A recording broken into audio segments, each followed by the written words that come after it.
Silakan pendeta.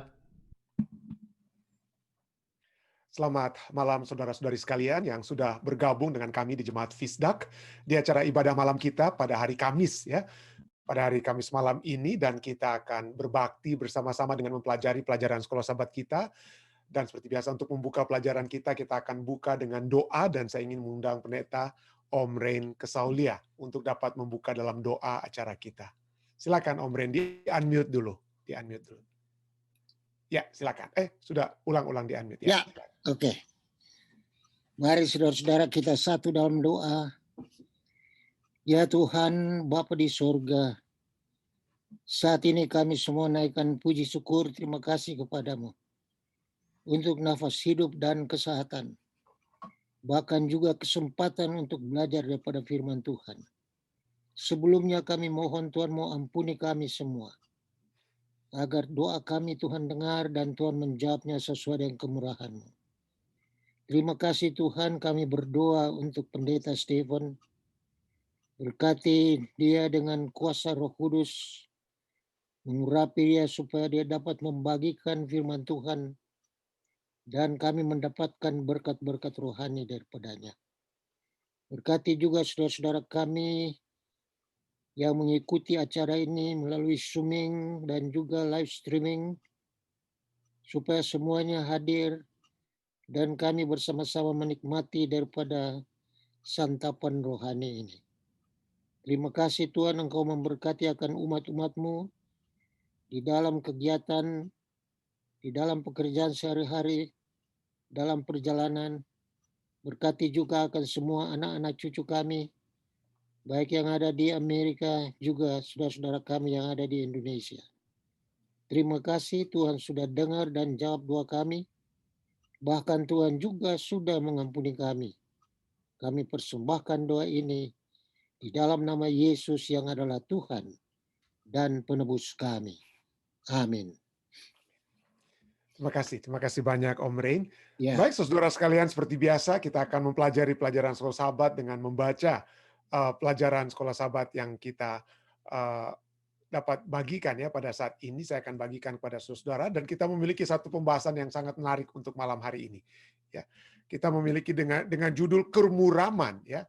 Kermuraman atau the gloom orang yang tidak bersyukur. Jadi bahasa Inggrisnya gloom of the ungrateful living dead. Itu bahasa Inggris pelajaran sekolah sahabat kita. Jadi ini adalah satu permainan kata, mungkin di Amerika Serikat ini ada satu grup rock band, namanya adalah Grateful Dead. Ya, Grateful Dead adalah satu rock band di Amerika Serikat dan penulis pelajaran sekolah sahabat ini katakan tentang kemuraman bukannya gantinya Grateful Dead tapi the gloom of the ungrateful living dead. Kemuraman orang yang tidak bersyukur. Jadi apa maksudnya tentang kematian, ada berbicara tentang kematian dan hal-hal ketidakbersyukuran ya. Nah, mari kita lihat ya. Baca pelajaran sahabat kita katakan baca Yesaya 8 ayat 16 sampai dengan 22. Apakah yang dibahas di ayat-ayat ini? Apakah kaitannya dengan Raja Ahaz? Dan ringkaskanlah idenya. Di Yesaya 8 ayat 16 sampai 22 di sana dikatakan, aku menyimpan kesaksian ini dan mementeraikan pengajaran ini di antara murid-muridku, kata Yesaya ya. Dan aku hendak menanti-nantikan Tuhan yang menyembunyikan wajahnya terhadap kaum keturunan Yakub. Aku hendak mengharapkan dia. Yang saat itu untuk sementara dikatakan oleh Yesaya, Allah sedang menyembunyikan wajahnya. Kenapa? Karena umat-umat Tuhan, termasuk Raja Ahaz sendiri yang menolak untuk melihat wajah Tuhan. Ayat 18. Sesungguhnya aku dan anak-anak yang telah diberikan Tuhan kepadaku adalah tanda dan alamat di antara orang Israel dari Tuhan semesta alam yang diam di Gunung Sion. Jadi pekabaran itu dari mana? Dari apa? Dari Tuhan datang melalui tanda, melalui anak-anak Nabi Yesaya dan apa yang Yesaya katakan. Tapi apa yang terjadi? Orang-orang berkata kepada kamu, ya. Dan apabila orang berkata kepada kamu, ayat 19, mintalah petunjuk kepada arwah atau spirit bahasa Inggrisnya ya, spirit ya. Sayang sekali disebutkan arwah ya. Dan roh-roh peramal yang berbisik-bisik dan komat kamit, maka jawablah, bukankah suatu bangsa patut meminta petunjuk kepada Allahnya? Atau haruskah mereka meminta petunjuk kepada orang-orang mati bagi orang-orang hidup? Ya, jadi seakan-akan orang mati ini bisa apa? Berkata-kata, tapi apa betul orang mati, karena pelajaran kita sudah, saya pernah bahas waktu yang lalu ya, bagaimana orang mati itu tidak bisa berkata-kata, mereka tidak bisa tahu apa-apa. Ya, ada begitu banyak ayat-ayat Alkitab. Jadi apa artinya? Kenapa sampai dikatakan oleh Yesaya bahwa ada orang-orang mati yang dapat seakan-akan memberikan petunjuk? Apakah orang-orang mati itu yang akan memberikan petunjuk atau seperti serupa orang-orang mati yang memberikan petunjuk? Nah, kalau seperti orang-orang yang sudah mati, siapa yang seringkali manusia dapat datang untuk minta, oh saya ingin minta petunjuk dari kakek moyang saya, lalu seakan-akan muncul kakek moyang tersebut. Tapi sesungguhnya itu bukan, kakek moyang kita yang sudah meninggal, itu tidak tahu apa-apa menurut pelajaran Alkitab. Jadi siapa yang muncul? Nah, nanti kita akan lihat ya. Jadi ayat 20 katakan, carilah pengajaran dan kesaksian.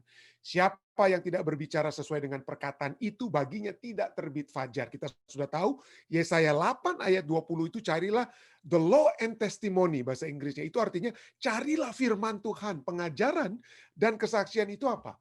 Firman Tuhan. Siapa yang tidak berbicara sesuai dengan perkataan itu atau dengan firman Tuhan, kalau kita tidak berbicara sesuai dengan firman Tuhan, maka bagi kita tidak terbit fajar. Yesaya 8 ayat 21 kemudian katakan, mereka akan lalu lalang. Kalau kita tidak punya firman Tuhan, apa yang terjadi? Maka kita akan lalu lalang di negeri itu. Kita akan melarat dan lapar. Dan apabila mereka lapar, mereka akan gusar dan akan mengutuk rajanya dan Allahnya.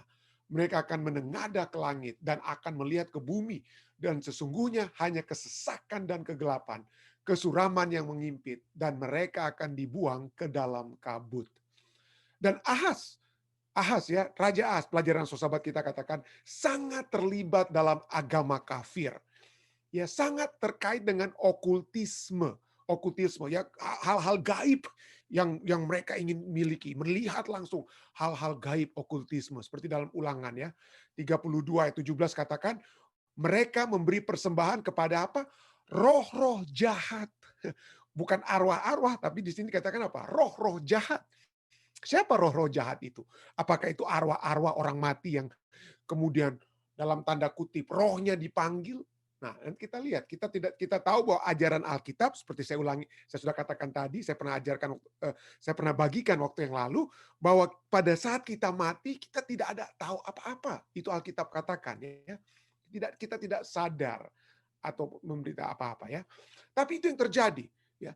Agama kafir dan sekarang diikuti oleh Ahas memberi bukan hanya apa, mereka memberi persembahan kepada roh-roh jahat. Dan beberapa aspek sihir modern saat ini memiliki persamaan dengan berbagai ritual timur kuno zaman dahulu.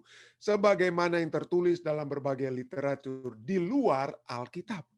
Namun, bahkan berbagai praktek ritual zaman baru, New Age movement ya, merupakan manifestasi dari praktek okultisme. Jadi sihir modern itu ada, saudara-saudara ya. Opo-opo itu ada. Opo-opo itu jangan Anda pikir, wah itu kuno, itu nggak ada lagi di zaman modern. Itu ada. Siapa yang mengadakannya? Nanti kita akan lihat ya. Siapa yang mengadakan opo-opo? Yang orang Manado bilang opo-opo, jampi-jampi, sihir-sihir gitu ya. Pelajaran sahabat kita kemudian katakan, gambaran Yesaya tentang keputusasaan akibat bersandar kepada kuasa yang lain selain Tuhan. Yesaya katakan ada kuasa yang lain selain Tuhan. Itu sangat cocok dengan kondisi Ahas. Ya. Yesaya menekankan kemarahan dan kutukan bangsa itu kepada raja mereka. Seperti kita sudah baca. Yesaya 8 ayat 1 ya. Pekabaran ini menjadi amaran kepada Ahas karena ia, raja itu, menuntun bangsa itu kepada okultisme. Kegaib-gaiban, sihir-sihir dan lain sebagainya. Maka mereka akan mengutukinya. Faktanya, saat Ahas wafat, mati, ada pengecualian sehubungan dengan pemakamannya. Kenapa? Karena orang tidak lagi menghargainya. Mereka, pengecualiannya adalah orang tidak membawa dia ke kuburan raja-raja Israel. Jadi dia tidak dihormati bagaikan seorang raja yang harusnya dihormati. Jadi apakah yang dikatakan ayat-ayat ini tentang okultisme? Imamat 20-27 katakan, apabila seorang laki-laki atau perempuan dirasuk arwah, dimasuki arwah atau apa? Roh pengamal, tapi sebenarnya dirasuk oleh roh-roh ya, bukan arwah bahasa aslinya ya, atau roh peramal ya. Dikatakan dalam ayat ini, Imamat 20 ayat 27, pastilah mereka dihukum mati, yakni mereka harus dilontari dengan batu dan darah mereka tertimpa kepada mereka sendiri. Ulangan 18 ayat 9 sampai 14 juga mengamarkan yang sama. Jangan sampai kita bertanya ayat 11. Jangan kita bertanya kepada arwah atau kepada roh peramal atau yang meminta petunjuk kepada orang-orang mati. Ya, kenapa kita tidak perlu minta petunjuk pada orang mati? Karena Alkitab sudah bilang jangan. Kenapa? Karena Alkitab juga mengatakan orang-orang mati itu tidak tahu apa-apa. Ya. Jadi apa yang dikatakan? Kalau sebab itu siapa yang muncul kalau kita seringkali orang pikir, oh iya pendeta itu ada yang bicara dan kadang-kadang kita bisa melihat sepertinya ada apa ya, opak tua itu datang tiba-tiba. Siapa dan yang datang? Mari kita lihat. Pelajaran soal sahabat kita katakan, memisahkan diri dari penyembahan kepada setan merupakan bukti kesetiaan kepada Allah. Jadi kita sudah lihat tadi pelajaran tadi, ada kuasa yang lain selain siapa? Ada kuasa yang lain selain kuasa Tuhan. Dan kuasa siapa? Setan. Setan mau kita menyembah dia. Ya, setan mau kita menyembah dia. 1 Tawarik 10 ayat 13 sampai 14. 1 Tawarik 10 ayat 13 14 katakan menerapkan prinsip ini kepada pengalaman Raja As. 1 Tawarik 10 13 14 katakan demikianlah Saul, seperti Raja Saul, raja pertama orang Israel. Demikianlah Saul mati karena perbuatannya yang tidak setia, perbuatannya yang tidak setia terhadap Tuhan oleh karena ia tidak berpegang pada firman Tuhan dan juga karena ia telah meminta petunjuk dari arwah atau dari roh, sekali lagi ya, dan tidak meminta petunjuk Tuhan. Sebab itu Tuhan membunuh dia dan menyerahkan jabatan raja itu kepada Daud bin Isai. Pertanyaan bagi kita. Pertanyaan di akhir pelajaran soal sahabat kita, perhatikanlah di sekeliling Anda. Pengaruh yang ada di sekitar Anda. Cara halus apakah yang membuat Anda terpapar kepada prinsip-prinsip di balik okultisme dan berbagai manifestasi spiritualisme?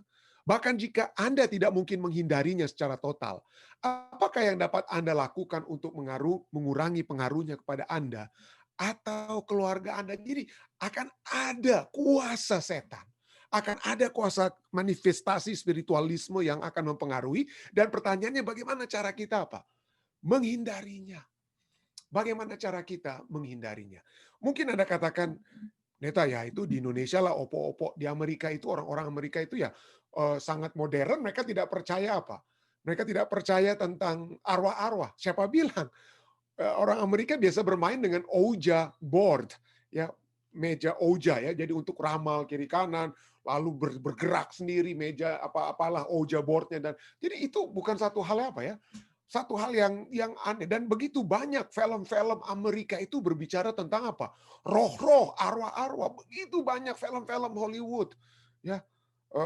Saya nggak tahu seperti Casper, ada film kartun ya, tentang itu. Begitu banyak film tentang roh-roh ya, tentang roh-roh yang begitu hebat ya. Dan kenapa? Karena setan itu sangat nyata.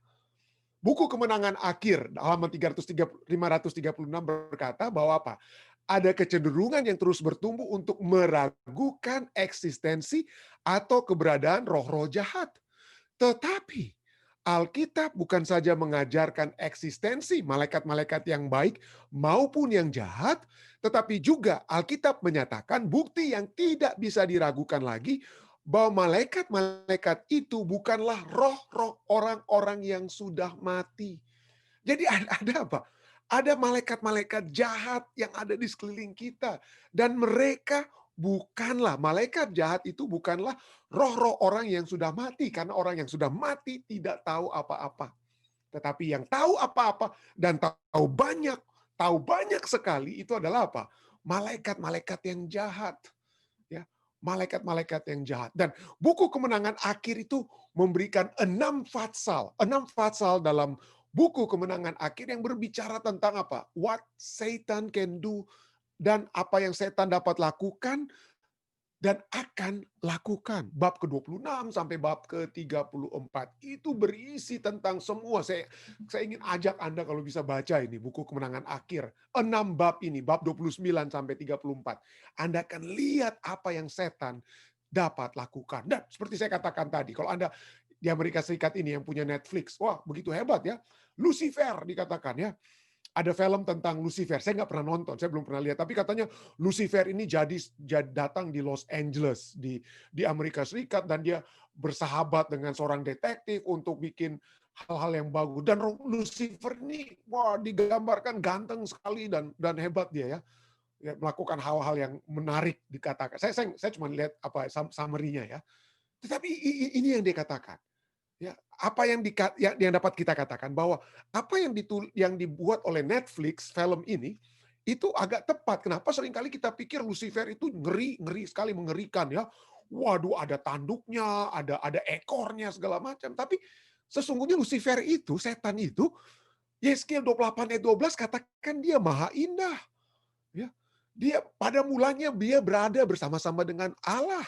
Yeskil 28 ayat 14. Ayat 15 dia pada mulanya tidak bercela. Ayat 17 Yeskil 28 ayat 17 dikatakan kecantikannya itulah yang telah membuat dia sombong. Jadi setan itu enggak mengerikan, saudara-saudara.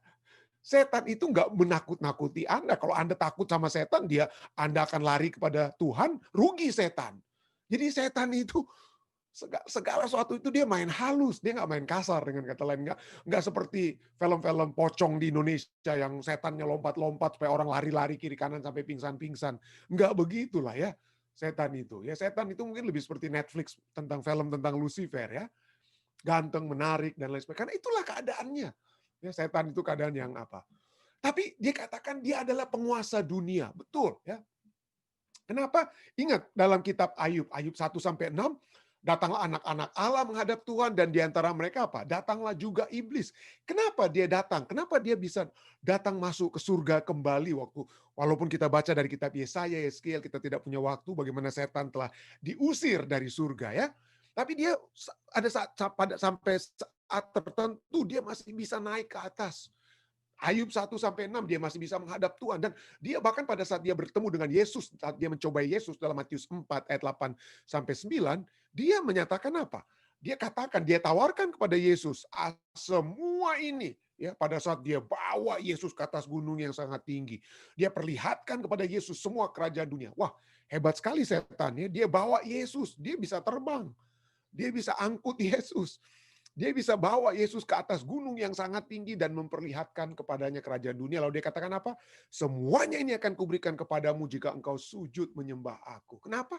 Karena dialah penguasa dunia. Waktu setan bilang, ya semua ini akan kuberikan kepadamu, Yesus nggak protes. Yesus nggak bilang, kenapa saya harus kamu bilang kamu berikan kepada kami? Ini kan milik saya, milik Allah ini dunia ini. Tidak. Pada saat manusia jatuh dalam dosa, dunia kita itu sudah dikuasai oleh apa? Oleh setan. Tetapi, ini dia. Penguasa dunia itu telah dihukum. Yesus sudah bilang. Yohanes 16 ayat 11. Dikatakan Yohanes 16 berbicara tentang Roh Kudus yang akan menginsafkan dunia. Dan dia akan apa? Apalagi yang Roh Kudus akan insafkan. Dia akan yang akan membawakan apa Roh Kudus? Dia akan membawakan penghakiman. Kenapa ada penghakiman? Nah ini Yohanes 16 ayat 11 katakan apa? Karena penguasa dunia ini telah dihukum. Jadi penguasa dunia pada saat dunia jatuh dalam dosa bukan Yesus. Ya, bukan penguasanya ya, pemilik mungkin iya, pemilik itu adalah Allah, pemilik dunia, tapi penguasa ya, yang menjadi penguasa the prince of the world, rajanya mungkin Allah, tapi penguasa dunia di sini artinya the prince of the world itu adalah setan dan dia telah dihukum. Nah, kenapa? Kenapa di sini dikatakan dia telah dihukum? Apa yang menyebabkan apa itu hukumannya yang telah terjadi kepada setan ya? Ini dia yang terjadi. Pada zaman Ayub dia bisa naik turun ke surga. Tapi pada saat Yesus disalibkan, apa ya? Pada saat Yesus disalibkan, mati di kayu salib. Sebelumnya seluruh alam semesta ini masih ragu-ragu dengan tuduhan setan. Setan katakan Allah itu tidak kasih, Allah itu dia diktator, semena-mena, kejam dan lain sebagainya. Dia mau kita menurut dia dengan apa? Dengan tanpa ada pilihan. Tetapi pada saat seluruh alam semesta melihat bahwa tindakan setan itu telah menyebabkan anak Allah mati, disalibkan di kayu salib, maka apa yang terjadi? Ini dikatakan dalam buku Kerinduan Segala Zaman halaman 761. Setan melihat bahwa penyamarannya dirobek. Pemerintahannya dibuka di hadapan para malaikat yang tidak jatuh dan di hadapan alam semesta surgawi. Setan ya Setan telah mengungkapkan dirinya sebagai seorang pembunuh. Tadinya dia yang tuduh Allah itu yang jahat, tapi sekarang terbukti dialah yang jahat, dialah pembunuh. Dengan menumpahkan darah putra Allah, dia telah mencabut dirinya sendiri dari simpati makhluk surgawi. Sejak saat itu pekerjaannya dibatasi. Sejak saat Yesus mati di kayu salib, setan tidak bisa lagi naik turun kemana. Setan tidak bisa lagi naik turun ke surga. Ya. Ada yang pernah bertanya kepada saya, pendeta, waktu Nuh masih ada air bah ya, air bah di dunia ini zaman Nuh ya. Di mana setan? Kalau dia dalam di dunia ini, wah dunia kan dipenuhi air dan lain sebagainya. Ya, mungkin setan ada yang bisa pikir, oh setan cuma terbang aja di atas air. Tapi kemungkinan dia apa? Dia mungkin beristirahat sementara di planet lain. Saat itu masih bisa. Tetapi setelah Yesus disalibkan, setan tidak bisa kemana-mana. Dia hanya bisa bergerak di dalam dunia ini. Dia tidak bisa bergerak. Sejak saat itu pekerjaannya apa? Dibatasi. Ya. Dan kita bisa lihat begitu banyak yang dapat setan lakukan. Ya. Dia dapat berkata-kata, Kejadian 3 ayat 1 melalui ular dia berkata-kata kepada siapa? Kepada Hawa.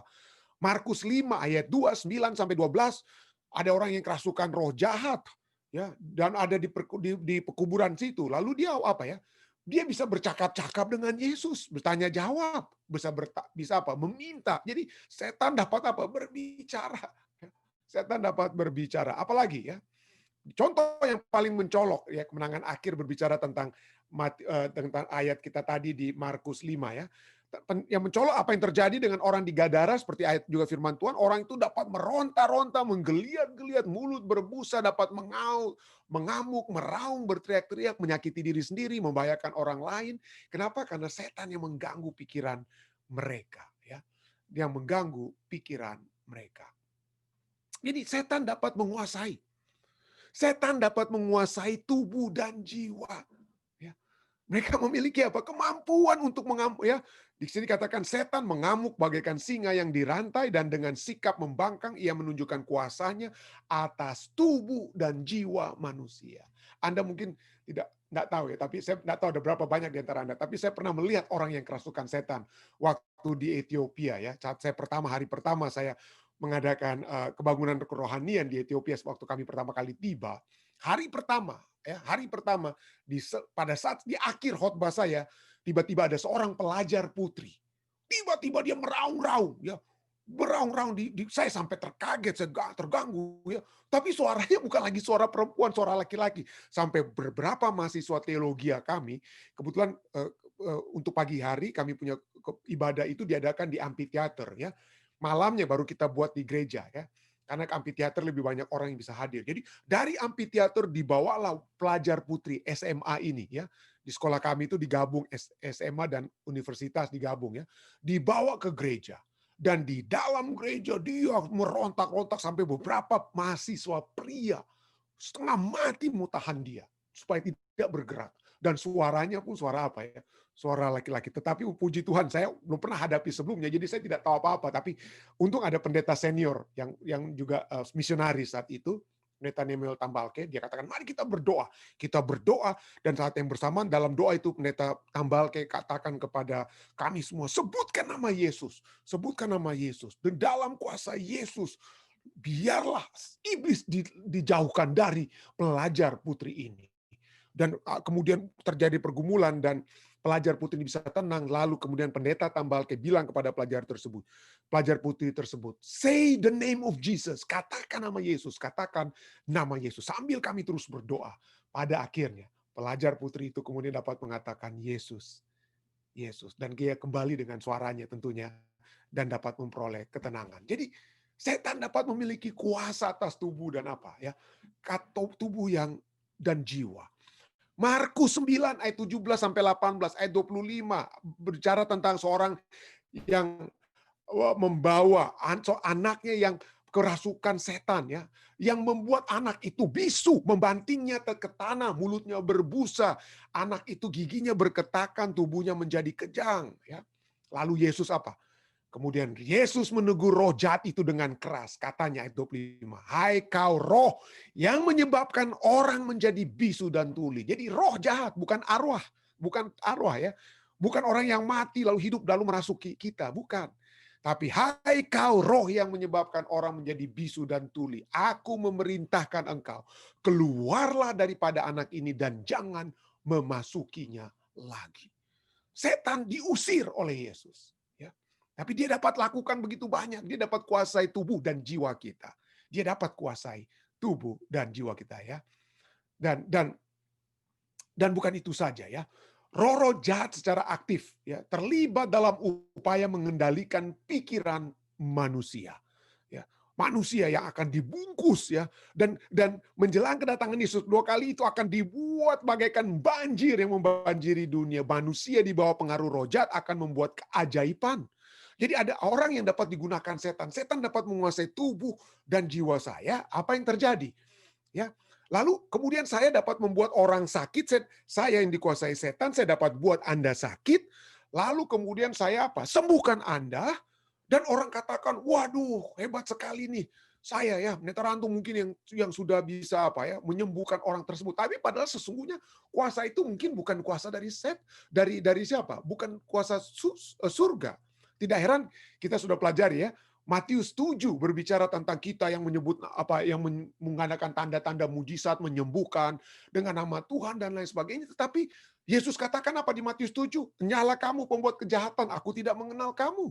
Kenapa? Karena rupanya yang membuat kita memiliki kesanggupan untuk menyembuhkan orang sakit itu bukan Roh Kudus ataupun Roh Allah, tetapi roh setan. Jadi kita dapat membuat orang sakit, kita sembuhkan, orang akan ikut kita, dan setan telah melakukan hal ini berulang-ulang kali. Ya, setan melakukan hal ini berulang-ulang kali. Apalagi yang setan dapat lakukan di zaman Yesus, dia ada bersama-sama dengan orang-orang yang mendengarkan Yesus berbicara, yang kritik-kritik Yesus, yang salah menginterpretasikan perkataan Yesus. Itu yang dapat setan lakukan. Dia dapat ganggu, mungkin dia tidak merasuk setan. Kita bukan hanya tidak dirasuk setan, tetapi dengan cara lembut dan cara halus, setan dapat apa? Mengganggu kita. Angkat kita dipindahkan bisa.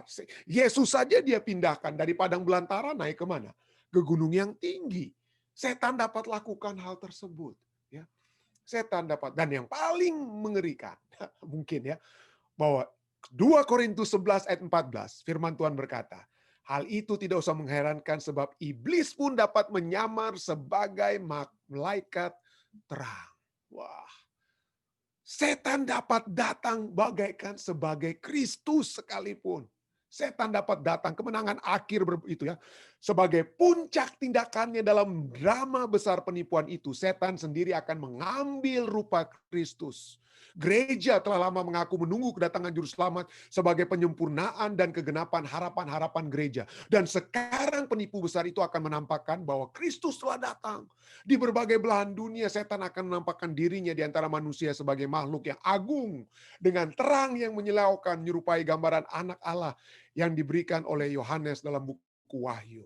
Kemuliaan yang mengelilingi tidak tertandingi. Dia seakan-akan mulia. Tidak tertandingi oleh sesuatu apapun yang pernah dilihat oleh mata yang fana ini. Pekik sorak menggelegar di udara. Kristus telah datang, Kristus telah datang. Tetapi sesungguhnya yang datang itu siapa? Setan. Ada lagi film Netflix kalau nggak salah, Mesias ya, yang katanya setan muncul di sini dan bukan setan, Yesus katanya Mesias muncul kiri kanan. Alkitab katakan Yesus hanya akan berada di mana? Di angkasa. Ya, dia akan, dan pada saat dia datang semua mata akan memandang kedatangannya. Dia tidak akan muncul di Amerika, kemudian dia muncul di Israel, kemudian dia muncul di sini dan di sana. Tidak. Tidak. Itu yang muncul seperti itu adalah Alkitab katakan siapa? Setan ya. Orang-orang akan sujud menyembah di hadapannya, dan setan bagaikan Yesus akan mengangkat tangannya memberkati mereka seperti Yesus memberkati murid-muridnya. Suaranya lembut dan merendah, merdu kedengarannya. Suara setan itu nggak bikin takut bagaikan pocong yang dengan suara menggelegar supaya Anda lari ketakutan, kocar-kacir. Nggak begitu setan. Dalam nada lembut penuh kasihan, ia menyampaikan beberapa kebenaran surgawi yang penuh kemurahan, sebagaimana yang diucapkan oleh juru selamat. Ia akan menyembuhkan penyakit-penyakit orang. Hebat sekali apa yang setan dapat lakukan. Tetapi yang poin yang paling penting, bukan apa yang setan dapat lakukan, tapi apa yang dapat kita lakukan, apa yang Tuhan dapat lakukan di dalam kita untuk menghadapi setan. Itu yang paling penting ya. Kita tidak perlu takut, apapun setan bisa lakukan, tapi kita tidak perlu takut. Kenapa? Karena Tuhan kita itu lebih besar dari setan. Tuhan kita itu lebih kuat dari setan. Efesus 6 ayat 11 katakan apa? Kenakanlah seluruh perlengkapan senjata Allah, supaya kamu dapat bertahan melawan tipu muslihat iblis. Kenakan. Apa itu? Perlengkapan senjata Allah. Sebab itu ambillah seluruh perlengkapan senjata Allah supaya kamu dapat mengadakan perlawanan pada hari yang jahat itu dan tetap berdiri. Sesudah kamu menyelesaikan segala sesuatu. Jadi berdirilah tegap, berikat pinggangkan kebenaran dan berbaju sirahkan keadilan. Pergunakanlah perisai iman, terimalah topeng keselamatan dan pedang roh. Yaitu apa? Firman Allah. Dalam segala doa dan permohonan. Jadi seperti pendeta Tambalke pada saat orang kerasukan setan. Gunakan firman Tuhan. Yang kuasa Tuhan yang lebih besar. Berdoa dan bermohon. Berdoa dan bermohon. Berdoalah setiap waktu di dalam roh. Ada dua kekuatan kita. Pada saat kita menghadapi tipu muslihat setan di akhir zaman. Orang-orang kerasukan setan dan opo-opo dan lain sebagainya. Firman Tuhan nomor satu ya. Firman Tuhan. Kuat di dalam firman Tuhan. Ya. Memuji Tuhan dalam doa dan permohonan. Dan selain firman Tuhan adalah berdoa setiap waktu di dalam roh. Kita harus mengundang Roh Kudus. Ya. Mengundang Roh Kudus hadir selalu dalam diri kita. Kuasai kita. Mungkin kita merasa tidak kuat. Tapi kita seperti pelajaran kita sahabat yang lalu. Kita serahkan kemauan kita. Pekerjaan kita dan kemauan untuk mau kepada Tuhan. Dan apabila itu kita lakukan, firman Allah, the living word, dan the Holy Spirit, the living spirit, maka kita akan dapat mengalahkan, melawan tipu muslihat iblis, mengadakan perlawanan pada hari yang jahat itu. Setan pasti akan menyerang, tapi kita akan menang. Firman Tuhan sudah katakan kita akan menang, dan itu yang kita harus imani dan yakini.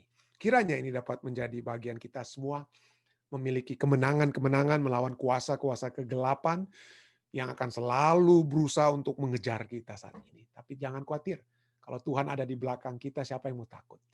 Ya, siapa yang mau takut? Saya bawa ini dalam nama Yesus. Amin. Baik, saudara-saudara sekalian, jika ada tambahan ataupun pertanyaan, silakan. Ya. Pengalaman-pengalaman pribadi menemui kuasa-kuasa kegelapan. Saya tahu. Ya, silakan Om Ren, silakan di-unmute Om. Ya. Silakan. Ada pengalaman saya pada waktu adakan KKR di Imandi. Jadi kami adakan KKR, lalu hari baptisannya itu ada sekitar 40-an orang dibaptis. Dan ada satu anak muda, pada waktu saya sudah pegang tangannya, dia pegang-pegang perutnya. Oh. Saya bilang, pegang tangan saya, dua-dua tangan. Tapi dia cuma pegang dengan satu tangan, yang satu dia pegang perut. Jadi setelah berdoa, kita baptis dia tidak mau keluar dari air. Di samping dia tidak mau keluar, dia tarik saya lagi mau masuk di dalam air. Waduh, belum pernah saya dapat pengalaman rupa itu. Jadi saya tahu ini kuasa kegelapan. Saya berdoa, Tuhan, tolong, ini anak muda dan saya juga. Saya punya dagu sudah di air. Dia saya tarik, dia malah tarik saya masuk. Jadi ada lima ini diakon besar-besar turun. Angkat dia dari air. Dan angkat saya juga, karena saya juga mau dicelupkan dalam air. Saya bilang, aduh, ini setan mau baptis saya ini, luar biasa. Tapi kuasa Tuhan luar biasa. Jadi pada waktu dia diangkat, lalu ada di mobil, dia taruh di situ, kita berdoa, menyanyi, selesai, saya datang sama dia, apa ya, kenapa ini?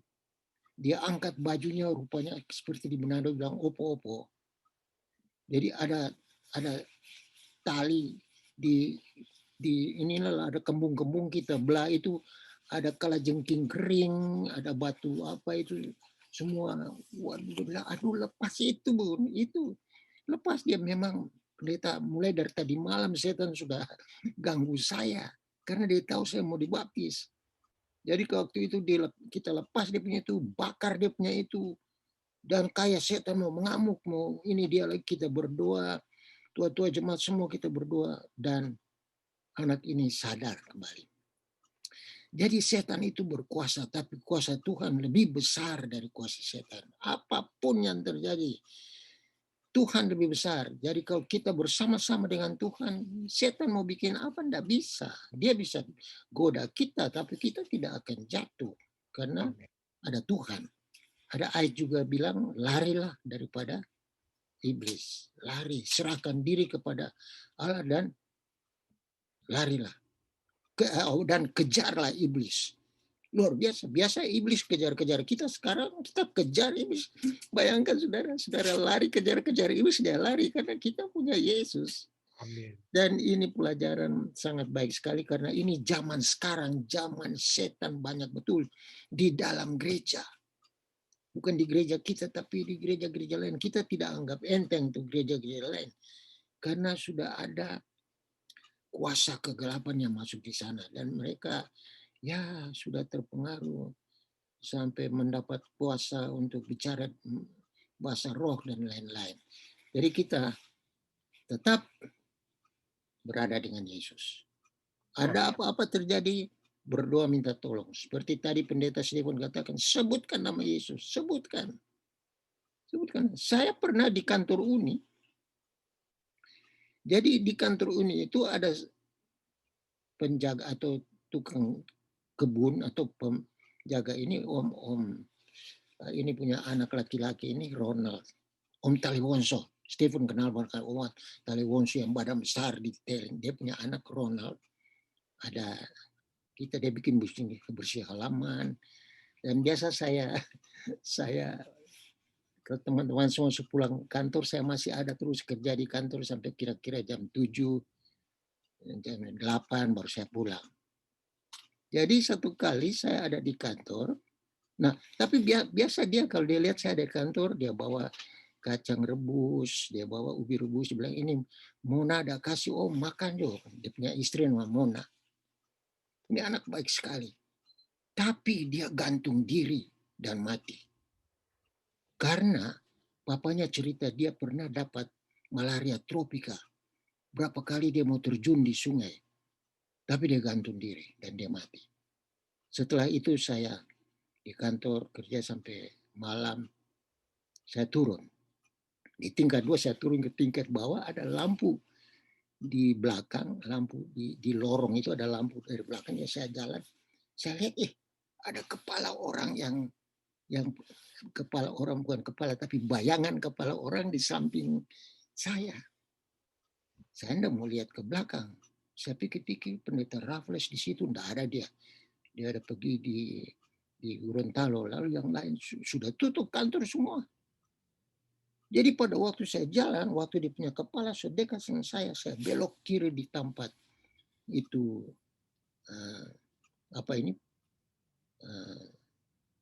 pegawai kantor punya kantor untuk terima tamu itu, saya belok di situ. Terus dia punya kepala tuh hilang, bayangan hilang. Lalu saya berjalan mau buka pintu, dengar suara begini, Om, nanti Jo kita tutup tuh pintu. Memang dia punya suara betul, Ronald, suara betul. Aduh saudara, saya juga kan manusia, pendeta manusia. Saya bawa mobil waktu itu rasa-rasa ada setan mau cekak saya dari belakang. Tapi saya berdoa terus. Nah, besoknya saya cerita di penunggu pagi. Semua ini sekretaris kumpul di satu kantor semua, enggak mau di masing-masing kantor, kumpul semua satu kantor kerja, bawa komputer kerja di situ. Lalu lucu lagi, dia punya 2 minggu berikut ada acara di tingkat 3. Jadi saya naik ke tingkat 3, sudah duduk, saya ingat, aduh, itu kunci kantor masih di meja, belum ditutup juga kunci pintu kantor. Lalu saya bilang sama Denny, Denny Memuli yang sekarang sudah pendeta di Irian. Bilang, Den, diambil dulu saya punya kunci itu ada di meja. Denny turun, dia naik. Om, tidak ada. Aduh, ada. Ada. Turun lagi sekali. Tidak ada om, tidak ada kunci. Jadi kita berdua turun. Waktu saya masuk, ada kuncinya di meja. Saya bilang, ini Ronald pekerja ini Ronald. Karena anak itu baik, ya kita ya bukan merasa senang, tapi ya setan suruh pakai dia untuk mencoba kita punya iman. Mau kuat atau mau ikut setan, yang paling utama selalu bersama dengan Yesus, karena setan hanya kalah kepada kuasa Yesus. Dan bila saya dan saudara ada pada Tuhan Yesus, dia akan kalah. Bahkan di dalam Ibrani itu bilang dia akan lari, kita kejar-kejar dia. Tuhan, tolong kita semua, saudara-saudara. Jadi terima kasih Om Ren. Jadi memang setan dapat menyerupai siapa-siapa saja ya. Dia dapat melakukan keajaiban-keajaiban. Dia dapat seakan-akan wajahnya itu dia dapat buat seakan-akan dia memiliki wajah orang yang sudah meninggal yang kita kenal dan lain sebagainya. Jadi begitu Sampai banyak keajaiban yang setan dapat suaranya buat, sama tetapi sekali. Tuhan Suaranya ya, sama betul. suara Yesus saja dia bisa tiru. Iya. Wajah dan penampilan Yesus saja dan suara Yesus saja dia dapat tiru sehingga orang-orang pikir bahwa ini Yesus yang telah berkata. Jadi terima kasih Om Brain atas kesaksiannya. Terima kasih, puji Tuhan. Baik, ada lagi saudara lainnya dari live stream deh, apa ada pertanyaan? Nggak ada pertanyaan, Pendeta. Oke, jika tidak ada, kita akan masuk kepada bagian kedua untuk permintaan doa yang dapat dibawakan. Saya akan berdoa nanti. Ya, senang ada kira-kira yang dapat dibawakan dengan permohonan doa. Pendeta Stephen, ya Om, tolong juga doakan saya dan tante kami ini kan sudah tua. Iya Om.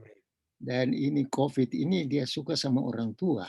Nah, saya punya penyakit menahun ada, jadi ada sakit jantung, juga ginjal. Nah ini kalau kena saja dihitung ya 2-3 hari out saya dari peredaran. Namun sampai sekarang dengan pertolongan Tuhan masih bernafas, hidup, dan tetap melayani di jemaat. Ya, tolong pekerjaan Tuhan dan tolong doakan juga saya dan tante. Terima kasih. Ya, saya akan doakan Om. Baik, ada lagi yang lainnya. Oh, Bapak Gunawan, silakan Pak Gunawan. Ada lagi dari iPhone. Saya tidak tahu siapa yang di iPhone ini yang angkat tangan. Silakan. Selamat malam. Ya, selamat malam Pendeta dan semuanya. Saya mau bersaksi, puji Tuhan atas perlindungannya, biarpun ada kejadian yang nggak baik berlaku pada kami pada hari Rabu yang lalu, pada waktu malam water tank kita untuk pemanas itu ada bocor. Dan puji Tuhan, saya tahu sebelum baru kejadian waktu anak kami mandi, saya lewat dari mesin ruang laundry, kita dengar ada air keluar, kita buka, sudah banyak air di ruangan di water tank itu, alat pemanas untuk mandi. Dan ternyata bocor sekali, sudah banyak. Jadi langsung kita suruh anak kita untuk selesai mandi, putar tutupnya keran air panas. Setelah itu kita bingung, ini kita nggak tahu gimana mau tutupnya. Terus kita call Denny. Terus gimana, terus Denny kasih ajar kita untuk nutup supaya airnya nggak keluar lagi. Nah, puji Tuhan, biarpun itu kita harus mengganti tanknya itu. Tapi terima kasih pada Tuhan perlindungannya. Kebayangkan kalau 50 galon itu bocor tengah malam dan kita lagi tidur, bisa satu rumah jadi kayak baterai penuh air semua. Jadi biarpun ada yang kita harus ganti tank, tapi puji Tuhan atas perlindungannya sehingga saya bisa tahu lebih awal sudah tidak sampai tergenang semua rumah kita, dan kalau itu terjadi kita harus pindah rumah kalau semua lantai kena air. Terus dan terima kasih pada Saudara Denny yang sudah membantu kami, biarpun belum diganti tapi dia kemarin sudah datang untuk stop airnya supaya nggak bocor lagi, karena selama ini kita biarpun sudah di stop kita harus pel-pel itu pakai anduk supaya nggak keluar lagi airnya. Puji Tuhan hari ini sudah nggak keluar airnya.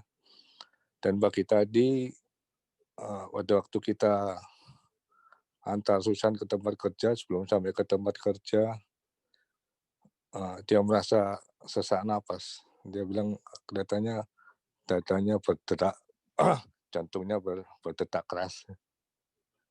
Terus setelah sampai di tempat kerja, dia lihat ada supervisornya yang kebetulan volunteer di emergency. Dia minta suruh cek dia heart blood pressure-nya. Terus kita nggak tinggal dia, terus kita tunggu hasilnya gimana. Ternyata dicek heart rate-nya 100 dan dia supervisornya bilang, oh ini karena ada tanda tanya, ada mau serangan jantung ini.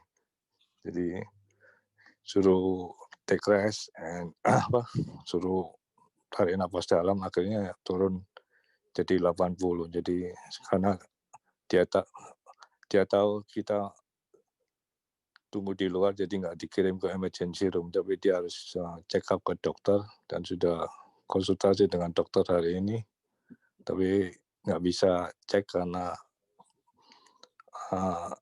nggak ada appointment, jadi cuma virtual, tapi besok dia akan lakukan untuk cek blood test dan semuanya. Jadi ya puji Tuhan, biarpun Susan ada kejadian ada serangan jantung, tapi dia sampai hari ini masih heart rate-nya masih normal 80. Jadi besok barusan tahu gimana hasilnya. Tolong doakan, dan juga tolong doakan working permit kita yang sampai sekarang sudah hampir 8 bulan belum keluar. Terima kasih. Oke Pak Gunawan, terima kasih atas kesaksiannya. Terima kasih. Kami akan terus doakan juga, bukan hanya di acara ibadah kita, tapi dalam doa-doa saya pribadi, saya juga akan terus bawakan Ibu Susan tentunya dalam. Baik, saya keluarga Jaminten, apa mau bicara atau saya sudah catat apa yang mau didoakan? Tapi silakan kalau Ibu atau Bapak Jaminten ingin memberikan kesaksian ataupun mau menyatakan secara langsung atau yang melalui teks saja ya. Nanti saya akan doakan secara khusus. Yang sudah dinyatakan melalui teks. Baik, jika keluarga Sihotang tidak itu, ada yang mau ditambahkan? Jika tidak ditambahkan, bagaimana dari live stream, Dek? Dari Ibu Eli Cherry, pendeta katanya tolong doakan temannya, sahabatnya, Juan, keadaannya sudah membaik, jadi sekarang sudah pindah di rehabilitation untuk penyembuhan paru-parunya. Jadi tolong didoakan untuk rehabnya. Oke. Ya. Dan Terima kasih. Mungkin ada yang perlu kita ralat sedikit ya. Waktu lalu kita sudah mendoakan Bapak Juan, lalu ada satu mungkin berita yang sampai kita juga sudah doakan seakan-akan Bapak Juan sudah, karena informasi yang kita dapat waktu itu Bapak Juan telah Tuhan izinkan untuk beristirahat, tapi ternyata belum ya. Dan sekarang Bapak Juan yang kita doakan untuk supaya sembuh, dan kemudian kita sempat doakan pada saat kita pikir dia sudah, informasi yang kita dengar dia sudah meninggal, tetapi sesungguhnya Bapak Juan sudah dalam proses penyembuhan. Kita akan terus berdoa. Terima kasih Ibu Eli yang selalu membawakan supaya kita dapat terus ingat ya proses penyembuhan Bapak Juan ini. Seorang yang sangat baik ya terhadap umat-umat Tuhan yang ada di Colorado, dan juga telah menjadi satu berkat, menjadi saluran berkat surga bagi Ibu Eli Cherry. Jadi kita puji Tuhan untuk hal tersebut, dan kita akan minta terus Tuhan untuk dapat memberikan kesembuhan yang sempurna bagi Bapak Juan. Baik, ada lagi yang lainnya, Dek? Kalau dari Ibu Erna, tetap tolong doakan adik dan suaminya. Ya, oke. Bagaimana Ibu Pendeta Paruntu tadi malam, mungkin saya tidak sempat doakan ya, Ibu Yeni Ransun ya. Iya, Pendeta.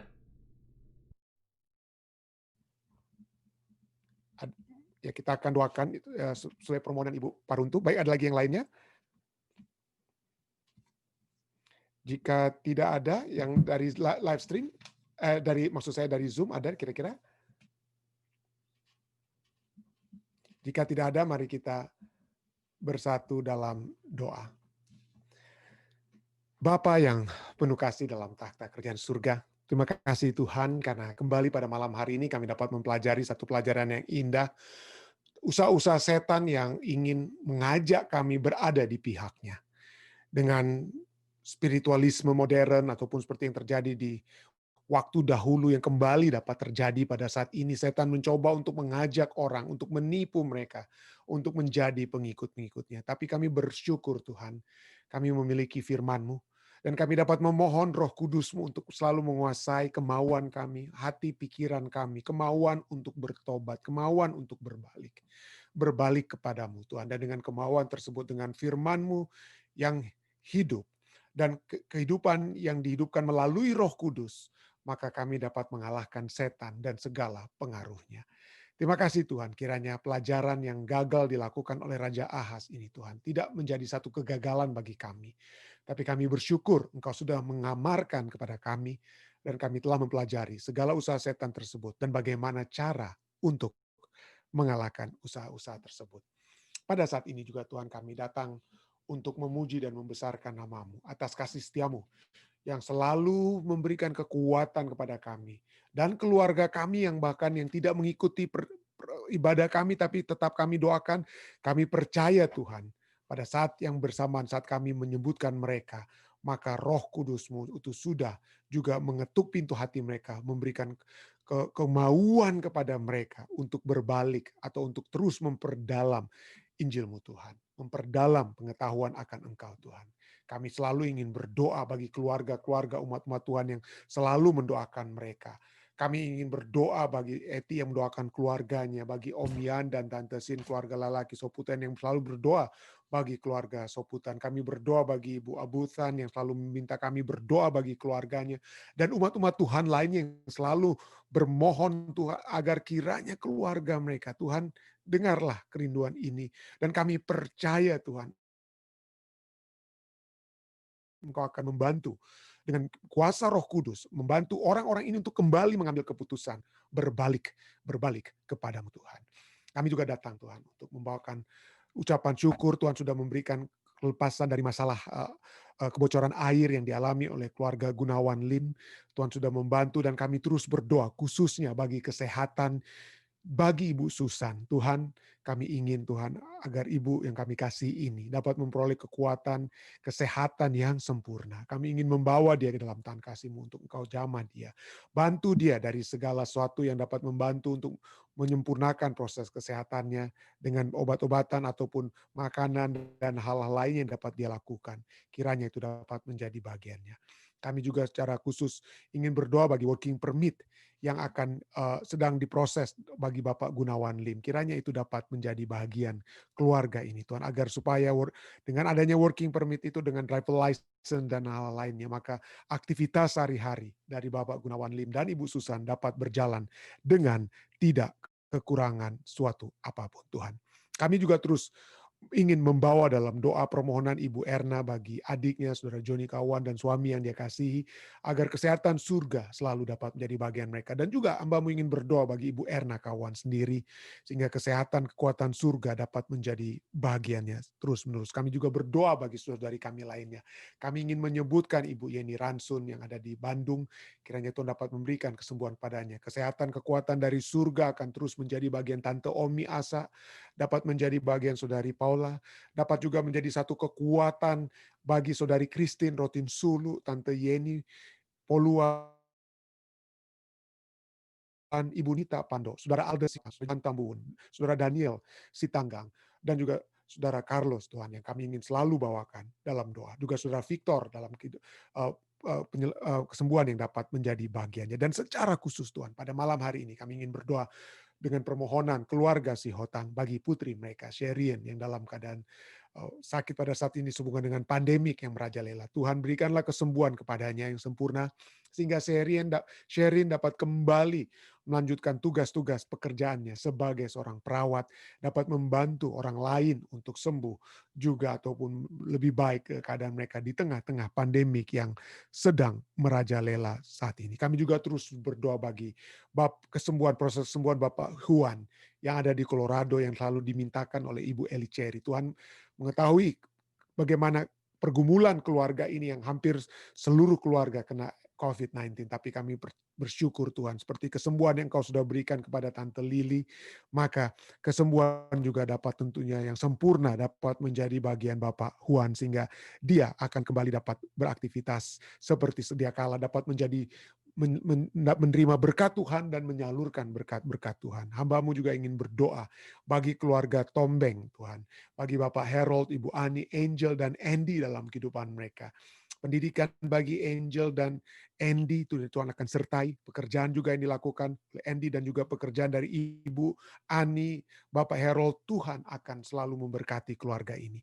Dan biarlah kesetiaan dan kedekatan dengan Tuhan akan selalu terjadi di dalam keluarga ini. Mereka selalu dekat dengan Tuhan.